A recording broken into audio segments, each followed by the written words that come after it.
Hi, everyone. Welcome back to National Park After Dark. We are on our part 2 of our last episode. And as promised, Cassie's telling it to me the very next day. Yes. So it's still fresh on my mind, but I'm sure you have a recap for everyone, right? I do, especially since it's been a week for everybody else. I know we left off in a very precarious situation with the polar bear. We did. But I'll do a quick recap of the whole episode, just really quick. But if you have not listened to part 1 yet, go back, listen to part 1 because it's really important, but I'll give a little brief overview. So Ada, who has been a big character in the episode, it started out with her husband left her and her son, who had tuberculosis, abandoned in Bering Land Bridge National Preserve. And they had no money and they had very little food. So she walked 40 miles back to Nome, Alaska to find work. She had worked as a seamstress and a housemaid, but it wasn't making enough money for her to care for her son Bennett, and she eventually had to put him into an orphanage. Stephenson, an explorer,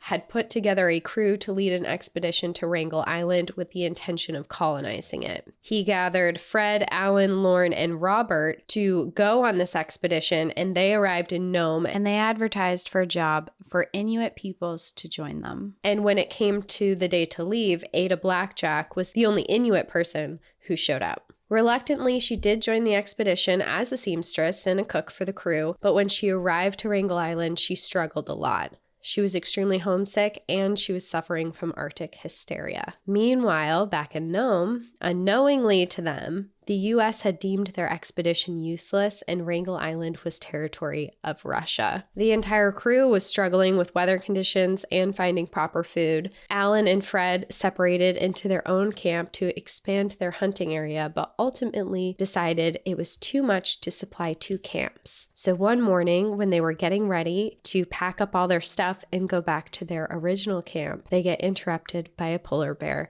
charging into their house. And that is where we left off. A salivating, hungry polar bear. And before we get into exactly the story, I did last time you had a question and you asked me, what do you do in a polar bear attack? And I had no idea. So I researched it. Oh, perfect. Okay. Enlighten me. Yeah, I was like, I've never actually thought about being in this position before, but they do. Polar bears do exist, and they are in places that people go sometimes. So it is important to know. So the first part I wanted to touch on was how to first avoid a polar bear attack. And if you are somewhere where this polar bear knows that you are there, I read that it is important to quietly back away and leave the area. You're not supposed to run or make quick motions, and you are supposed to make sure that you keep the polar bear in sight at all times, because for polar bears, they kind of sound a little bit like mountain lions, where they're really fast, and if you're their prey, you don't see them until it's too late. So they're like ambush hunters, predators. Stalking you and showing up. Rely on that. Okay. And if the bear is acting aggressively towards you, like in this story that's happening, such as huffing, jaw popping, moving towards you, staring directly at you with a lowered head and ears back, you are supposed to make sure that you are acting non-threatening. Unlike a black bear, where you're supposed to make yourself look big, you're supposed to seem very non-threatening to a polar bear. So you're not supposed to shout, make loud noises, don't make yourself really big. It's also important to be aware that polar bears rarely bluff charge like grizzly bears do. So if you are getting charged by a polar bear, you're about to be attacked. Okay, so the men are not doing it right. Is that right? No, they're yelling, they're throwing stuff at it. They're doing pretty much everything I read that you're not supposed to do. Okay, but at the same time, I can understand. They're also backed into a very corner. Frightened. And they're backed into a corner too. They're not, they don't really have anywhere to go, so I don't really know what other choices they probably have.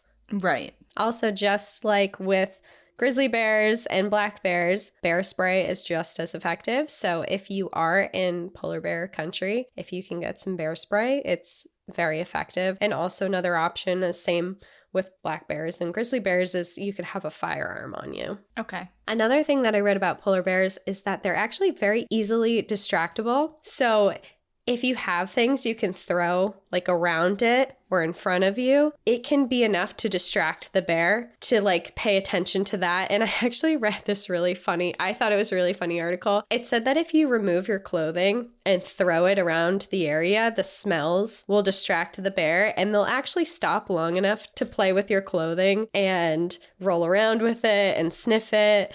And it will be curious enough and it will give you time to get away. But my thought with that was, if you're stripping all your clothes off in the Arctic, you might just escape a polar bear, but now you have to face the elements that are around you. So I don't really know if that's the best recommendation, but it was an article. But that's also thinking, like, having the line of thought of this polar bear is not ravenous, because I feel like if there's a ravenous polar bear that's coming at you, they're not going to stop to sniff your sock. Yeah. You know what I mean? They're going to be like, all right, like, whatever. They might glance at it, but I don't know. I guess it depends how angry it is. Yeah. But they did say that they're really distractible. So maybe if you have something that would be of interest to them, to throw it in their general vicinity, not at them, not to like piss them off or anything, but just something, it might work. Okay. But I don't know if I would really rely on that. I think bear spray and backing away is probably a better scenario here. But in the event that you are attacked, it is important that you fight back, because polar bears, if you pretend that you're dead,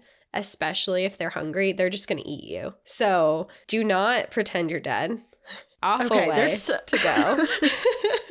I feel like I just have like all of these tables in my mind, like black bear, grizzly bear, polar bear, and all these like yeses and nos. Do this, don't do that. Etc. You know what I mean? I think the first thing kind of goes back with our last episode that we did with Tooth and Claw, where Wes had said, just slowly back away and get out of the area is your best situation. But if you are attacked, you have to fight for your life with a polar bear. But it is important. I did read a lot of this, is that polar bears are very unlikely to attack humans, but they will defend their food and they will defend their cubs. So it's best to avoid them entirely. There's no situation where you should try and get close for a photo, no situation where you should try and touch them, especially if their cubs are around or especially if they're in a feeding ground area. But in general, it's best to just stay very far away from a polar bear. Sound advice. Sound advice, yes. So if anyone finds themselves with a polar bear, this is my advice to you.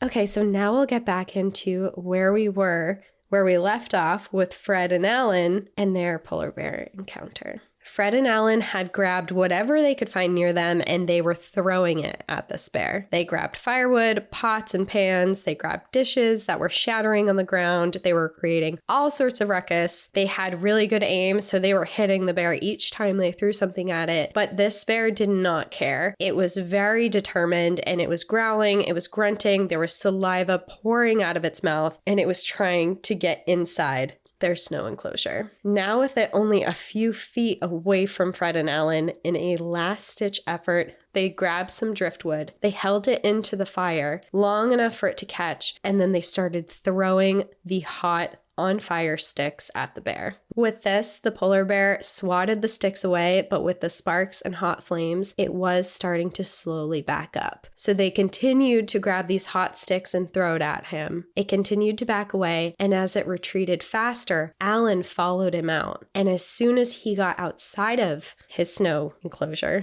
he grabbed his gun. Enclosure. House. His snow house, his little igloo, I don't know what you want to call it, but he gets out there and he grabs his gun. The bear was now hundreds of yards away, but Alan raised his gun, took a breath, and he pulled the trigger. But nothing happened. The cartridge of the gun was frozen from being left outside. Oh my God. In this moment, the bear took off. Fred grabbed his gun and he tried to chase after it, but it was much too fast for him, and Fred soon gave up his chase. With this, they were shaken, they were terrified, and they wanted to get out of there as fast as they could. So they packed up the remainder of their things and they got out quickly and they hiked the 15 miles back to camp where everyone else was. Is this shortly before they decided to merge camps again? I forget. Yeah, so what had happened in the last one is they had decided that they were going to merge their camps together. And this was their last morning alone without the others. Oh, right. Okay. Mm-hmm. Yep. Now, when they got back, luckily for Alan, Ada's Arctic hysteria had passed. And while she still did have feelings for Alan, she now kind of understood that the feelings weren't mutual and that she needed to chill a little bit. And she couldn't be like wailing outside of his tent or professing her love for him. So she kind of just let it be. She had repicked up her duties. She was working really hard again. And over time, she earned her place back with the men and they began to respect her. They were much more kind to her and they were genuinely concerned for her safety. And they even started looking after her a little bit more. They started becoming concerned that she wasn't wearing the proper clothing. And at that time, it was more custom for women to be wearing these long skirts. But they were like, hey, it's just us out here. Let's give you these military pants. They gave her some of their gear. It's like, here, take these military pants, take these layers. There's no reason for you to be wearing a skirt out in the Arctic with just us. So they really started paying more attention to taking care of her, especially now that she was actually helping and they weren't chasing her through the Arctic. They always cared about her safety, but now they cared about her safety in more of a respectful way. And Ada formed really close friendships with Robert because Robert spoke several languages. He was also interested in learning Ada's language. So he asked to hear stories from her culture and was really invested in understanding her life and would learn different words. She would test him on different words that she would teach him, and it became a real friendship. And then she would happily tell all these tales and she would laugh and joke with him. So it wasn't just a working relationship anymore. They did become friends. By February, the temperatures had dropped to negative 47 degrees Fahrenheit, which is negative 43.9 degrees Celsius, and storms had regularly stormed through their camp, leaving snow as deep as their waists. They spent much of their time in their shelters together, and while they were struggling with this weather, if you remember, there is one more person here with them, who is Vic, their cat. She was doing just fine. She would often explore, she'd try to hunt, she'd come home, she'd snuggle up in one of their sleeping bags and stay warm, and she was having a ball. She didn't really care about the Arctic at all. She was healthy, she was well fed, doing very well. By the time April came around, the weather had warmed up, but the winds were stronger than ever, and there was no life to be found around the island. It seemed that all of the animals had left for this time of year. They still had supplies, but they were beginning to worry about the lack of game in the area. They didn't have enough supplies to last without finding food. In June or July, a supply ship with Stephenson on board was supposed to be arriving to the island to bring them more food and to take them home. At this point, 2 of their sled dogs had died over the winter, and they had used their carcasses to bait other animals and capture a few foxes. But besides that, and a few bears months prior to this, they had not caught enough food to sustain themselves for the time that they had left on the island. I was going to ask briefly about the polar bear situation, just because I forget the timeline of what's going on right now, but is there a certain time where the polar bears are in hibernation? So polar bears don't hibernate, and they are active year-round, and specifically on Wrangel Island, they would be eating seals. That was a big part of their hunting. They would come to Wrangel Island for their babies, and they would come there because there's plenty of food there. They would nest there, and then they actually follow the ice to other neighboring islands and to other areas in the Arctic. So while there's times that they're everywhere on the island, there's also times where there's almost none there. Okay. They did hunt them, and for a while, they actually had no worries about food at all because they had tons of supplies with them. They had bears everywhere. And then they suddenly are looking around and they're like, hey, where's everyone going? The birds are gone. The seals are gone. The walruses are gone. And a lot of this was because when April came and May and June, and we'll get into it a little bit more, is the ice would start to melt and the currents would actually take the ice into other parts of the ocean far away, and with it, it would take the seals and the walruses and everything.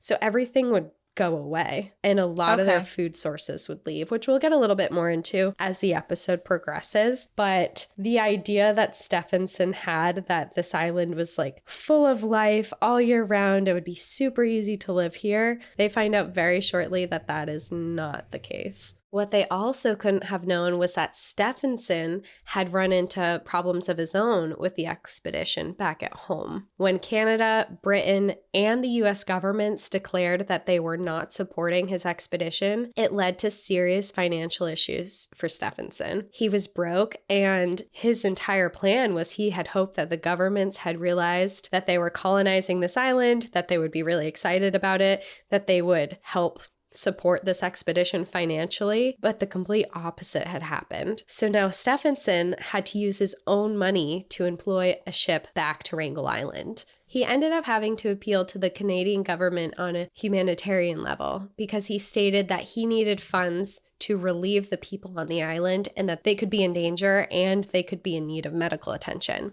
And he didn't believe that. He referred to the Arctic as the friendly Arctic. He thought that they were just fine, but he wanted to get out there. But because he said this, they finally agreed to give him some money. It wasn't as much as he needed, but it was a start. And then he began to raise the rest of the money on his own. Despite not being backed by any form of government, Stephenson was set on completing his mission and proving that the Arctic was inhabitable. Eventually, he did find a ship called the Teddy Bear that agreed to make the journey, along with 3 white men and a group of Inuit men as well that were meant to come join the expedition. His idea was he would bring these men to the island as more people to try and colonize the Arctic, along with a supply ship. And even though they agreed to go, they were about to face another issue because at this point in the season, the island would be surrounded by ice and it would be almost impossible to reach them. The Teddy Bear left Nome on August 20th, 1922, without Stephenson on board. Instead, the crew was on their way bringing a letter from Stephenson with instructions because he decided he did not want to go. I see your face. Why? Yeah, why? He is not interested in actually spending time in the Arctic. So I don't know, to me, he feels like he's a lot of talk and not a lot of action. I was just going to ask, what is his angle? I'm trying to figure out what he's all about. Like, he's so into the Arctic for what reason? He's so into like spreading this message that the Arctic is this wonderful place to live in, but he doesn't actually want to live there. Right. Or be That's there. why it's so confusing to me. Yeah. And I think a lot of people, when we get further into it, a lot of people are like, what are you doing? Why is this? I mean, even the governments already are like, why are you doing this? What is going on? And with the ship that's going there, he just sends a letter that says his instructions and his wishes. And he is a very respected Arctic explorer because he has explored the Arctic. He gives all these speeches. So explorers do respect him a lot and respect his word a lot. So he just thinks, I'll send a letter and I'll tell you what to do and everyone will follow. Okay. And in his letter, he wished to add new crew members to the expedition, and he wanted at least one of the guys who were already on Wrangel Island to stay for an additional year. Oh, with the new set of people. Okay. Yeah. Who the hell is going to volunteer to do that? Yeah. I'm like, he doesn't even know how it's going out there. And he's like, oh, by the way, like, I know you signed up for a year, but I'd like you to stay for another year on this remote island in the middle of nowhere with nothing. And like you just said, I have no idea how it's even going. Yeah, he's just assuming that everything is all like dandy and wonderful. The ship did hit problems though. When it left, it hit rough waters when extreme winds came and storms hit. It had to dock and wait out the weather before it could continue towards Wrangel Island. While they waited, another ship came in and brought news that Wrangel Island and all of the islands surrounding it were iced in and it was impossible to get to. They were undeterred though, and the captain of the ship was optimistic. When weather allowed, they continued their journey. But as they got closer, the ice was thicker than they could have imagined, and by August 28th, they had to dock the ship again, and they decided to wait until the ice melted. But it was the iciest season the Arctic Ocean had seen in almost 25 years. On September 22nd, the ship returned to Nome, Alaska, and they brought news that their mission had failed. They met too much ice pack, and some of the propellers of the ship were damaged in their attempts. Now, with this news, people became very worried. A lot of their families, and people of Nome, Alaska were like, wait a second. So these people are just stuck out there? What's going on? And Stephenson, who I've said a few times refers to the Arctic as the friendly Arctic, he reassured everyone that there was no need to worry. He said that the Arctic was a safe and easy place to survive, and that everyone on Wrangel Island was more than likely fine, and that they would be able to last a whole nother winter without them coming in with any supplies. He is so bold. So bold. So bold. And he's like, oh yeah, it's fine. It's just one more year. Well, and the other thing that I was thinking of is he's speaking to people with experience in difficult conditions. He's not talking to people in Florida that have no experience with harsh winter conditions. Mm-hmm. Like, he's talking to people who have a grip on... They live in Nome, Alaska. Right. It's not like the Caribbean, you know what I mean? Like, I feel like maybe he would have had an easier time influencing people with no real world experience in conditions that are similar to those that they may be experiencing on the island. So I'm just having a hard time understanding how people are taking his word for it. Yeah. And people are, like I said, he's very respected, but people are now like, hold on a second. What's going on? Are you sure he's okay? People are sending him letters, especially their families, being like, hey, what's going on? When are we going to get out there? How do we know they're okay? And he's like, no worries. It's the friendly Arctic. It's like living in New York City. They're good. Right. Yeah. Oh, yeah. I forgot that comparison, that gem.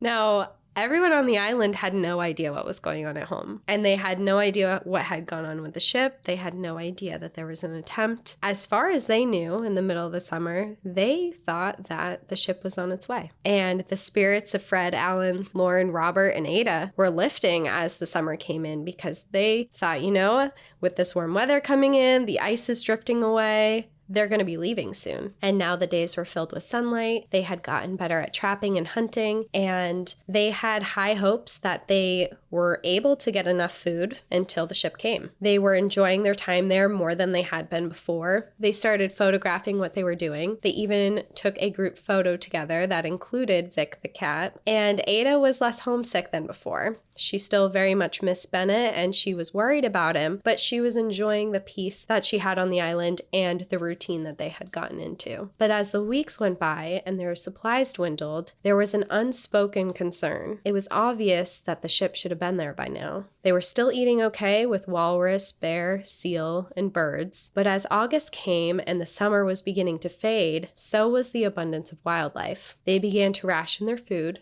something that they had not done really much of since they started their time there. Their tea and sugar was gone, but they still had coffee. Their bread was dwindling, and they went down to offering 2 slices to each person per day, which would last them only about 20 more days. They started storing the meat from seals and rationing how much each person could eat per day. To keep themselves distracted from the fact that the ship was still not arriving, they took up activities around the island. They'd often go for walks. They'd look for different fossils and bones. Often they would find different mammoth tusks and bones from their skeleton that had been revealed after the ice had melted. They collected animal skins that they planned to take back with them for money. And while they were trying to keep themselves busy, it was becoming very hard to ignore the fact that the expedition had taken a toll on all of their bodies. They had all lost a lot of weight, but Lorne was the most noticeable. He had started the expedition stout with round, rosy cheeks, but now his jawline and his cheekbones were showing, and he was suffering from severe hip pain, which he thought might be arthritis. Fred was constantly complaining about how tired he felt. Ada was suffering from a very painful lower back, and Robert had an ulcer in his mouth that was getting bigger and more painful, and Alan had one hand that was so painful it was practically useless. When September arrived and brought back the snow, ice, and wind, the team realized finally that the window for any ship to come get them was over, and that they would be stuck on Wrangel Island for another winter. In preparation for this whole new winter that they were about to spend on the island, they moved their camp to a better location that they found to withstand the weather. By November, the group was living on only walrus skins, tea, and stale bread. Much of the wildlife was gone. Seals weren't hard to kill, but they often sat on the ice off the shore, and they were hard to get to if they did, because they didn't have that boat that they were supposed to get in the first one. Right. Yes. They could shoot them and kill them, but there was no way to go out and get them, so it was pointless. They occasionally killed a bird or a fox, but they were really struggling for food at this point. Temperatures sat around -4 degrees, and they were constantly in wind and snowstorms. As their food situation became more dire, the team decided they were not going to be able to wait for another ship to arrive in the summer. They needed to get off the island much sooner to get help and get more supplies. Lorne and Alan devised a plan to get back to Nome, Alaska.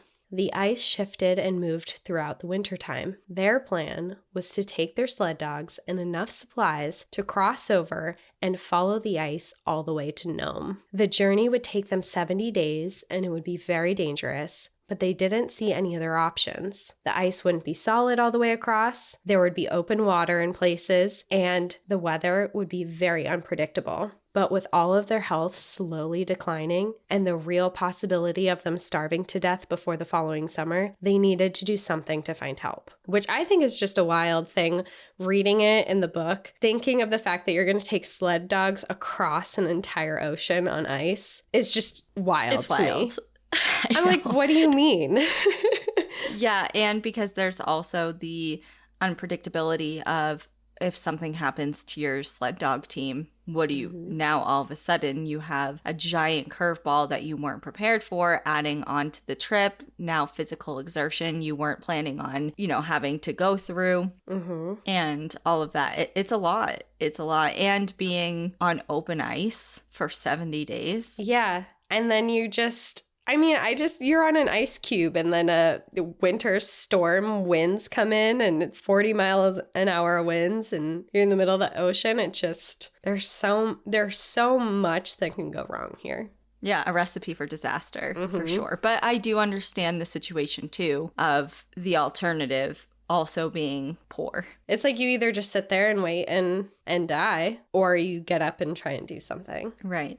So with this new plan, Ada helped sew together furs and winter gear to aid their journey before they headed out in January and helped together all of their supplies. Before the two of them left, they realized how dire and dangerous this situation was, so they wrote letters to be given to their loved ones in the event that they died on their journey. And they also wrote a letter that if somehow Stephenson had showed up to the island while they were gone, they could explain where they were, what they were doing, and how he could find them, essentially. P.S. What have you done to us? Yeah. P.S. Stephenson's not coming. He's sitting on a couch at home. Right, yeah. P.S. The Stephenson was never coming. Yeah.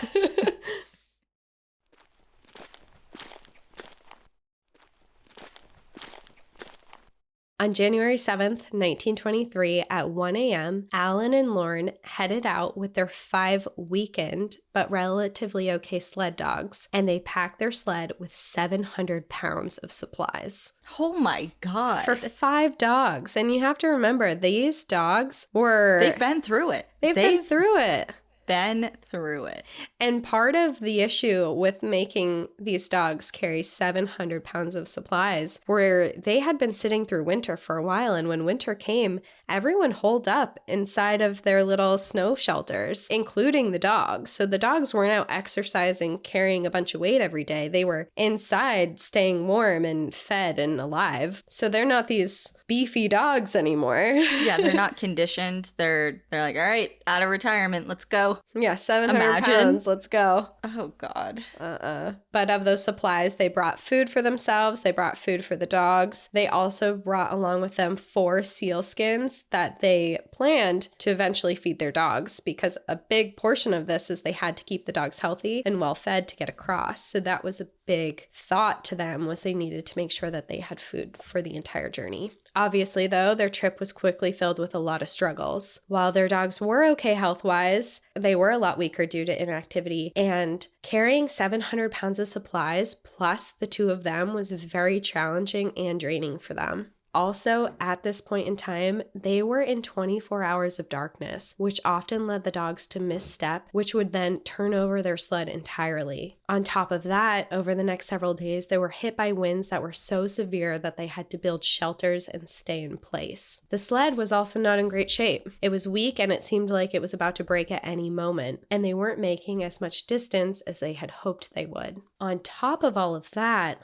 Lorne had also been keeping a secret. He had been suffering with significant pain and lethargy for the past several weeks, but he had decided not to mention that to anyone. It was noticeable that his work had suffered and he was not doing as much as the other team members, but he had not mentioned a word of it to anyone. He had felt this way before, and he could tell what was happening from the same thing happening on a previous expedition that he had been on. he could tell that from his symptoms, he was suffering from scurvy. I was just going to say that. I was like, is it scurvy? It's scurvy. He was weak, tired, lightheaded, and in some instances, his gums were really hurting. If people listening don't know what scurvy is a disease that occurs when you have a severe lack of vitamin C and malnutrition. Lorne knew that the cure would be to get some better nutrition, which was partly why he wanted to go on this voyage, because he would get food sooner if he went. But his symptoms were now becoming too much to bear with the strenuous journey and this terrible weather. So they're in the middle of the ice somewhere, and he makes the decision to tell Alan what was happening to him. After this, Alan said, "We have to turn back. We can't keep going." And he agreed, so they made the joint decision to return to camp. Their plan was they would return light in the amount of supplies that they would bring, because it was clear that the dogs were struggling to carry that much, and have Robert make the journey instead. He was the youngest and the strongest of the group, and he would be more likely to survive the trip. Returning was not easy. They were hit with extreme winds and snowstorms. They had to build shelters and stay in for the night, and there were moments where Lorne did not think he could advance any further. But after 5 excruciating days, on January 20th, they made it back to camp. Lorne decided he still did not want to mention to the others that he had scurvy, but Ada noticed almost immediately how much weaker he was when he returned. It had been a shock to the group when they did return, but almost immediately they began to devise another plan. They would try again this time. Lorne would stay home, and they decided not only Robert would join Alan, but Fred would go as well. This decision was made pretty simply after a discussion, because they realized that there was not enough food left to sustain more than 2 people, especially if it was going to take another year for a boat to get there. Plus, Ada needed less food than the men, and Lorne could tend to the camp while Ada continued to do her duties. Robert and Fred, although they agreed to do this idea, they didn't like it at all. They both had very little experience traveling over ice, and to them, it sounded terrifying and extremely dangerous. But they agreed that it was probably the best option. Ada fitted the men for their journey. She sewed clothing together for them, and at this point, she had fallen very much into her role. And even though she was really worried about this, she worked really hard to get them all of the gear that she needed. And she sewed everything. She sewed all the furs together. And she was working very efficiently to be able to get them out as quickly as possible. And it wasn't long before she finished everything that she needed for them to go. Only 9 days later, on January 29th, they were better packed than before, not with 700 pounds on their dog sled. The 3 of the men set off with their 5 sled dogs, leaving Ada, Lorne, and Vic the cat to fend for themselves. So there's 2 people and a cat. Yeah. Okay. Well, they're all stranded on the island now, and there's no one else with them.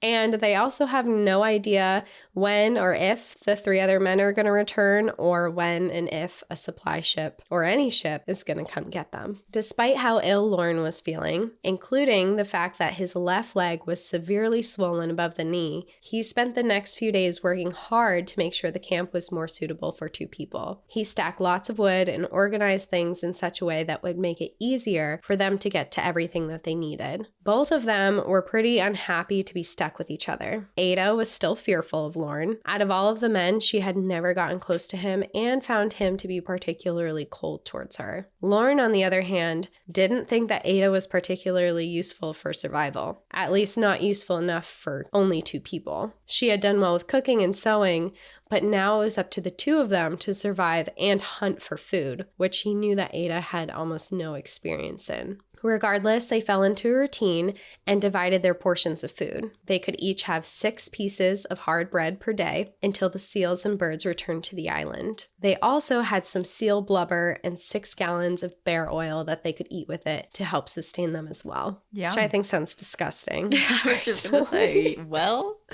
it sounds like a delicacy when you're there. I mean, 6 pieces of bread and some seal blubber, like, sign me up.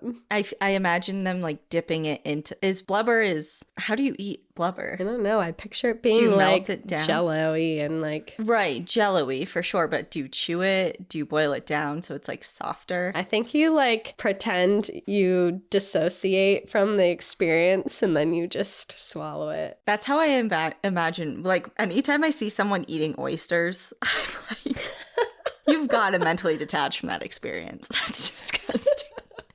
Like the way they like slurp it down. Yeah.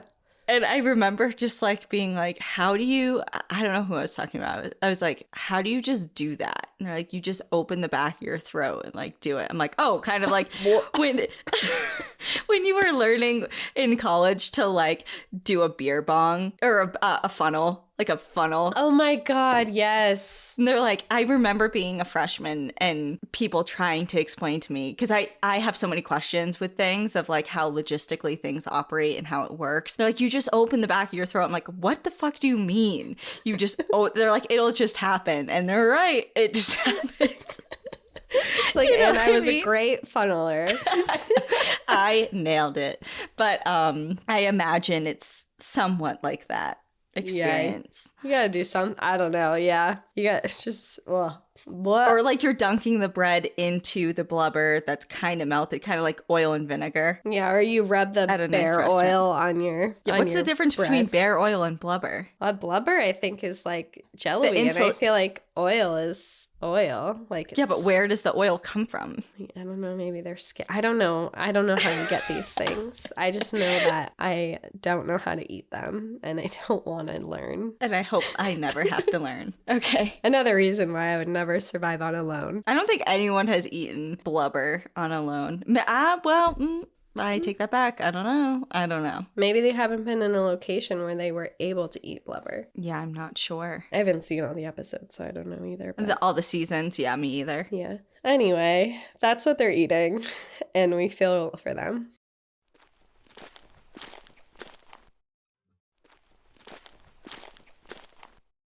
One morning, when Lorne had gone out to chop wood and hadn't returned, Ada began to worry about him. When she went outside to check on him, she suddenly saw him lying flat on the ground, completely still. When she ran over to him, she thought that he was dead, but soon realized that he was breathing. She shook him and yelled at him to wake him up, and what felt like 5 minutes of yelling at him, he finally opened his eyes and came to. His voice was very quiet, and he stated that he was okay. He was very weak and leaned heavily on Ada until she was able to help assist him back into bed inside their shelter. He then revealed to her what he had been dealing with, and that he had scurvy for a long time, but he had been trying to hide it, and over the past several days he was feeling weaker. Ada told him to stay in bed and promised that she would finish chopping the wood. She chopped the wood, collected snow for their drinking water, and checked on the fox traps that they had around the camp. All things that Lorne would have normally been in charge of. She prayed that he would be better soon, but for now she was planning to take care of him. And her going out and checking on all of these fox traps is a really big deal because she is terrified of polar bears. And when she goes out to all of these traps, she is risking seeing a polar bear. Right.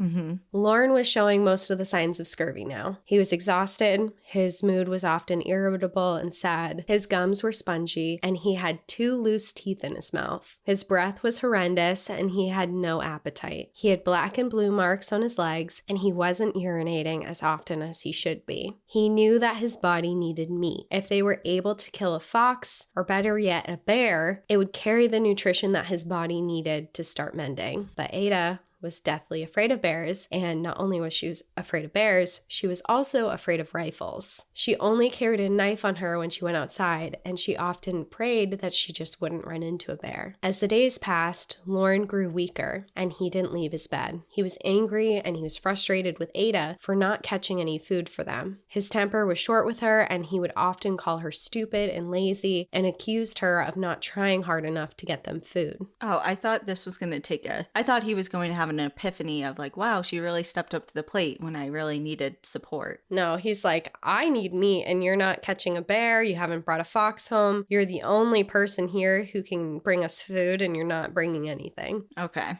Well, there's 2 ways to look at everything, I suppose. Yeah. And I mean, despite this, Ada was a really kind person, and she tried to still have a cheerful attitude towards him. She continued to work as hard as she could, and she was trying. She went out every day to set up traps and look for foxes, and she herself was dreaming about getting a bear, but she was just so terrified of them, and she didn't know how to use a gun well. If she tried to shoot at one and angered it, and then it attacked her, it just didn't seem like a good option for her. And also, she wasn't 100% either. She wasn't feeling well. She was very tired. She was malnourished, and she didn't know it yet, but she was also showing signs of scurvy as well. finally, after almost a month since the others on the team had left, on February 20th, Ada caught a fat female fox in one of her traps. And she was so proud of it. She was so proud to bring it home that day. And the three of them, including Vic, the cat, is included in this, went to bed with full stomachs that night. After this, Ada's luck seemed to be getting better. She caught several foxes in her traps and some mice, and she found her own way to hunt. Since she was still uneasy with a gun and wanted nothing to do with polar bears, she found many of the creatures on the island were curious and would allow her to get kind of close to them. When they would get close, she would hit them over the head with some driftwood, and while they were stunned, she would snap their necks. Whoa. Ada. She's pulling out the big guns here. That's is personal. I was going to say that's arguably scarier than using a rifle. Yes, for sure. But she's like, I would rather, I mean, there's smaller things. I mean, she's doing a list of foxes and different rodents around the island, but. Okay, but imagine whacking a little fox over the head. Like, they're so Cute. I know you're starving and don't come at me. I understand. I get it. She's in a survival situation. But yeah, it's just, it is personal. It's very personal. Yeah, but she's got to do what she's got to do. With this influx of food, however, Lorne was still showing no signs of improvement. In fact, he was getting worse. He was in excruciating pain, and the left side of his body wasn't functioning properly, and he felt weak. He had lost multiple teeth, which made it hard to eat, and the skin in his throat was so soft that he couldn't eat fox meat without it cutting the inside of his throat. And the only way that he could eat was if things were put into like really thin soup. Oh, I didn't know that part about scurvy, is that it makes your gums spongy and your throat soft. Yeah. I knew the teeth and the lethargy and all of that, but oh God. It expands your capillaries and makes you bleed a lot, which we'll get into too. But scurvy's a nasty, not a good way to go. So he's not improving at all with the influx of meat at all. No. Declining. No, because on top of all of this that he's feeling, the seal blubber that he had been eating or trying to eat, he wasn't holding down anymore. So now he's vomiting up a lot of the food that he's trying to eat. Oh, shit. Okay. So Ada's taken pretty much up all the duties of camp. She's gotten into a routine where she's trying to catch these animals because Lorne was completely bedridden. Each day his health became worse, and Ada began to really fear that he was going to die. And this was an awful thought to her. Even though they didn't get along really well, Lorne had always been the one who had been taking care of her. Prior to this, he caught all the food, he got all the firewood, he knew survival skills much better than she did, and it was terrifying for her to be stuck out there alone. So she wanted her old duties back. She wanted to be cooking and sewing, and she wanted to do anything she could to try and make him better. So she's out trying to catch all this food for him. She's trying to bring it back. It's really difficult. And as this time is passing, she's really fearing that Alan, Fred, and Robert aren't going to be coming back. How long has it been now? A month, you said? Yeah, it's been over a month now. Okay. And they estimated originally around 75 days. Mm-hmm. To get to Nome, not to come back. Right. Yeah, so this is concerning. Yeah. We're in the middle of winter. There's no boats coming in. And Ada was so terrified of Lorne's declining health that she actually began giving him a larger portion of her food rations in hopes that it would make him better faster. Even though she found she was starving herself. She was hungry, she was tired, but she thought it was so important and that he needed the food more than she did. She tended to him often. She made makeshift pillows to help keep his painful joints more comfortable. She was cleaning up after his bowel movements and when he urinated because he never got out of bed. Despite everything that she was doing, Lorne didn't feel like it was good enough. He criticized her for not killing a bear. He told her that she deserved the way her husband had treated her because it was clear by how she was treating him that she must have been a bad wife. He told her that it was her fault that 2 of the 3 children that she had died because she wasn't a good caretaker. And for Ada, these words were unforgivable. One excerpt that she wrote in her diary was, "He never stops to think how hard it is for a woman to take 4 men's place, to woodwork and hunt for something to eat for him." And she was extremely hurt by these words. I mean, to say that it was her fault that her children died was really a tough point for her, and she spent hours crying over it. Yeah, well, words carry a lot of weight, especially when you're in such a precarious situation. You're already mentally strained. You're already having a difficult time. Like, you're just kicking someone when they're down to say hurtful and spiteful things. You know, even if you just say it offhandedly or just out of frustration or something else that is going on internally within yourself, that really can affect someone else. Obviously, what you're saying is hurtful, but just compounded with everything else that's going on, it's even worse. Yeah. And not to say, I mean, Lorne's going through it too, but she's doing her best in a situation that she didn't really ask for. And I mean, she wasn't geared to be the survival expert here. She was told she was going to be cooking and sewing in the wintertime. And she's being nothing but kind to him. Yes, he's bedridden and yes, he's going through it, but arguably he would have already been dead long before this without her. Exactly. Yeah. And Ada, despite all of these harsh words, she didn't falter at all in caring for him. Even though she was starving, she continued to give him more meat. And not only was she giving him more meat that she caught, she was also giving him the best parts of the meat with the most nutrition and the most fat, because she really believed that Lorne needed more of it. And she really was worried that he was going to die. And not only was she worried if he died, but she was worried about the idea of what would happen to her if he died. And she had a son to get back to. I mean, in the forefront of her mind for all of this is she needs to get back to Bennett. And with this fear that she might not be able to make it back to her son, she did write in her diary, "If I'm known to be dead, I want my sister Rita to take Bennett, my son, as her own son and look after everything for Bennett. She is the only one I wish to take my son. Do not let his father, Blackjack, take him." Which really shows how much her husband was awful, because in her dying wish in a diary is, "Do not put my son with his father."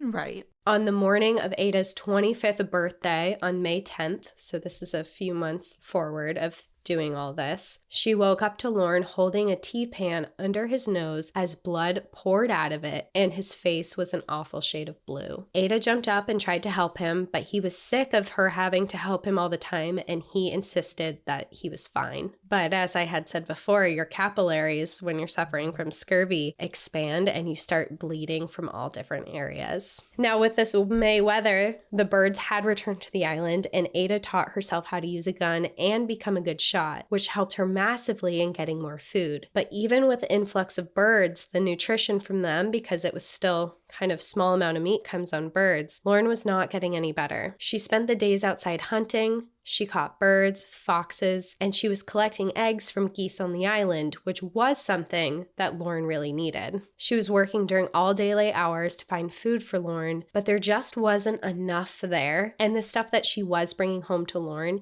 he had a really hard time swallowing. He got to the point where the only thing that he could eat easily were raw eggs. All of their diet just makes me... I wouldn't have survived this entire diet. By June, Lorne was still alive, but barely. Scurvy had made his capillaries weak, which we talked about before with his nose, but now he was bleeding constantly from everywhere. His nose was bleeding, his skin was bleeding, he would easily get cuts, his mouth was bleeding, he was stick thin, he was skin and bones, which made him very cold. But with all of this, he was still breathing. However, he would often slip in and out of consciousness, and each time it seemed that it would last longer than the time before. Ada struggled to wake him up at times. When Lorne was up for it, and his voice worked well enough for it, because his voice was going in and out, he would give Ada advice on how to hunt, where to stand, what time of day to go, how long to be there for, and she took all of his advice. She was doing her best, but he wasn't getting any better. But she was. She was learning a lot of survival skills during this time. On June 21st, Lorne slipped into an unconsciousness that Ada struggled to wake him out of. When he did, he awoke to Ada crying over him. Genuinely concerned, he asked her what was wrong. Ada explained to him that she was afraid that he was going to die, and she could see that it was going to happen soon. Lorne at this point had known how hard that she had been trying to save him and had become more kind to her over the past few weeks. He consoled her and told her he was thankful for everything that she had done and was proud of all that she had learned. He told her that she needed to stay strong and that she must do everything in her power to fight for her life and to hang on without him for the ship to come and save her. He then gifted her his Bible. On June 23rd, she woke up to check on Lorne like she did every morning, but this time he wasn't breathing. Ada went to her journal and wrote down the date. She knew Stephenson and his family back home would want to know when he died. Although she didn't know the time of day, she knew it was June 23rd, 1923. She didn't have the strength to move him from where he died, and frankly, she didn't want to. If he was physically gone, it would really mean that she was alone. So instead, she left him in his bed and built a barricade around his body to protect him from any wild animals. She then moved her belongings and Vic the cat into their storage tent to escape the smell of the decay. She sat outside and looked over the horizon. The weather was warming now. The other men should have made it to Nome by now, and there should be a ship coming soon. But Ada was alone, except for the cat, and she would now be stuck surviving alone on Wrangel Island with no telling of when that ship would get there to rescue her. And that is where I'm going to leave us for part 2. Wow, that was a good one. I'm glad there was a come to Jesus moment at the end for Lorne. Yeah, I'm glad at the very end Ada got that recognition that she so much deserved, because she is working so hard to not only keep herself alive, but to try and keep him alive, and she is genuinely concerned. It's not like you're not that kind to me, I'm just gonna let you go, no one's gonna know out here. She really tried, and she really wanted him to survive. He made it a lot longer than I thought he was going to with all of those. He was literally falling apart. I mean, it was like 5 months. Yeah, that's a long time. And I think a lot of it probably did have to do with her, because he did need nutrition and she was giving it to him, but they were both starving. She was just giving as much as she could without starving herself completely. Right. Wow. Okay. I want to know did the other guys make it? Is she just going to be rescued by chance? What's going on here? Well, luckily you'll get all of those answers in part 3. Which is the end, right? You're only doing 3 parts? I'm only doing 3 parts, yeah. And the good thing about part 3 is we're not going to make you all wait until next Monday. This episode is going to come out on Thursday of this week, so we have less time between the 2 of them. But I do think I feel like it has come, and we'll get into part 3 and we'll talk about it too. But this episode really needed to be 3 parts because there's just 3 different sections. Like, I feel like the first episode was so different than this episode, and part 3 is going to be so different than this one. So it really does need to be in 3 parts. Okay. Well, I'm not complaining. I'm looking forward to it. So thanks for sharing. So she's on her own. Well, she got Vic. She got I can't even believe a little kitten survived. Yeah, the kitten's just doing her thing. She doesn't care. It's just the 2 ladies are left now on the island. All right. Well, we'll see everyone on Thursday. In the meantime, enjoy the view. But watch your back. Bye. Bye.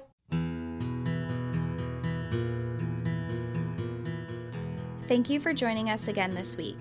If you have a trail tale you'd like to share, send us an email at npadstories@gmail.com. Follow us on Instagram and Facebook at National Park After Dark, and on Twitter at NPAD Podcast. Become an outsider by joining our Patreon, where you'll gain access to monthly bonus stories and exclusive content. And remember, when you support our partners, you're supporting our show. To access our special discount codes along with source information from today's episode, check out the show notes. For information on the show, to shop our merch store, sign up for our newsletter, and more, visit npadpodcast.com. And if you're enjoying the show, please rate, review, and subscribe wherever you listen to podcasts.